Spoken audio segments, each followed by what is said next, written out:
We're looking at a lot of 4 early 19th century school geography books. This first one here is 1824 Boston by Worcester.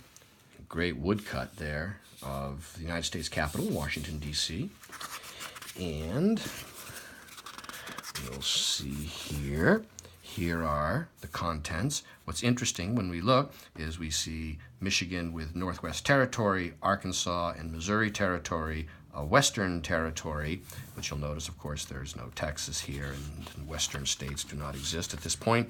And we've got here again further contents for geography around the world, including heights of mountains and inhabited places and ancient geography and so on. So it's a comprehensive geographical text with questions aimed at educating children. As you can see, the book has been heavily, that's a banyan tree, heavily read to the point of showing real signs of age and time and wear, but in a way gives it quite a period charm. And I would see faults like this right here. You know, it's how it survives. It's a school book from 175 years ago plus. Here's an early book, 1827, inscription here. Interesting, it retains its blank end papers. 1824, again, Boston, New System of Geography by Jedediah Morse and his son Sidney Edward Morse. And again, we see table of contents, including Western states, but then we get over here and we get to Michigan Territory, Northwest Territory, Arkansas, and Missouri Territory, and it covers the whole world, including African islands. There was a separately issued atlas, of course, which is a separate book and is not with this lot.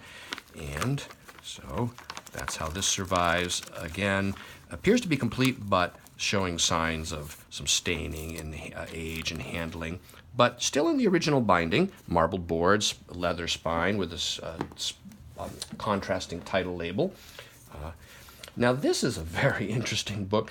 This book here really shows what happens when a book is read almost to the point of falling apart. Jessie Smith here has done her calligraphy, May Virtue and Wisdom, but this is these are the original wooden boards made out of wood. They were covered with paper, and I'm not quite sure what's going on with this, why there's that text leaf glued on. It could be from the publisher before they covered it with brown with the blue paper, but it's interesting. And this book is quite early. This is probably prior to the others.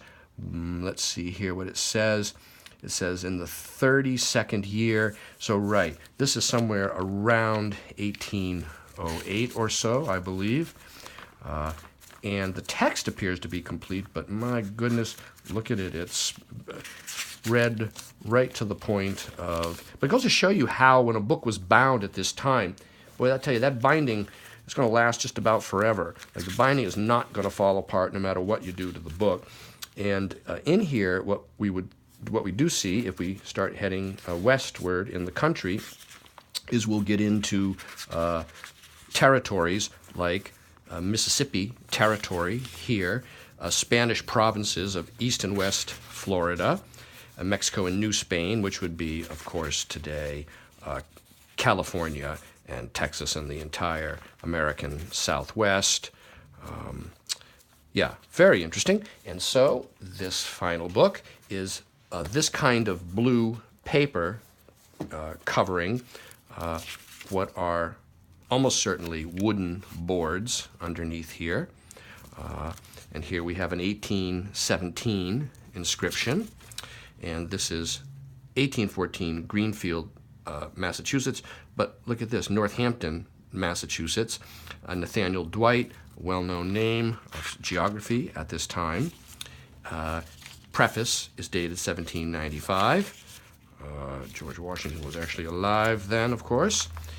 And it's a geographical grammar and text of the whole world. And what is the situation of Michigan Territory, for instance, we see?